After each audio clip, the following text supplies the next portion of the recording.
IPhone সার্ভিসিংয়ে expert হতে চাও? তাহলে দেরি নয়, আজই জয়েন করো আকমলসে।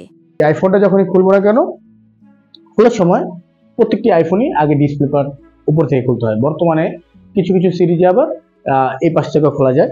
তো সেগুলো যখন আমাদের হাতে পাবো আমরা সেগুলো দেখবো। যেহেতু উপর থেকে ডিসপ্লে আমাদের খুলতে হয়, অতি সাবধানে নিচে দুটি স্ক্রু খুলে আস্তে ধীরে হিট করে নর্মালি অবস্থায় আমরা ডিসপ্লে পার্টটি আমরা উঠিয়ে দিব। যখন আমাদের ডিসপ্লে পার্টটি খোলা হয়ে যাবে, তো খোলা হয়ে গেলে ইতিমধ্যে ভিতরে যে ইয়াগুলো আছে সরঞ্জামগুলো আছে সেগুলো দেখবো। ফোনটা খোলার সাথে সাথেই আগে ডিসপ্লে পার্টগুলোকে খুলে ফেলবো না, সেই ক্ষেত্রে এলসিডি লাইনগুলো নষ্ট হয়ে যেতে পারে।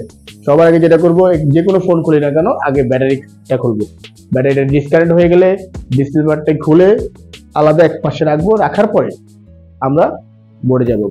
বোর্ডে যখন যাব, নর্মালি স্পিকার কোথায় আছে, স্পিকারটা থাকে ডিসপ্লের সাথে, রিঙ্গারটা কোথায় আছে, বডিতে আছে রিঙ্গারটা, এবং চার্জিং ফ্ল্যাক্স থেকে শুরু করে বিবরণিত যা আছে সবগুলো আলাদা করার চেষ্টা করবো। সাথে যারা ফোনগুলো খোলার পরে ব্যাটারি পাবেন, ব্যাটারিগুলো আলাদা করবেন। ব্যাটারি চেঞ্জ করা আমাদের শিখতে হবে, ডিসপ্লে চেঞ্জ করাগুলো একসাথে শিখে নিব, সাথে অডিওটা করবো।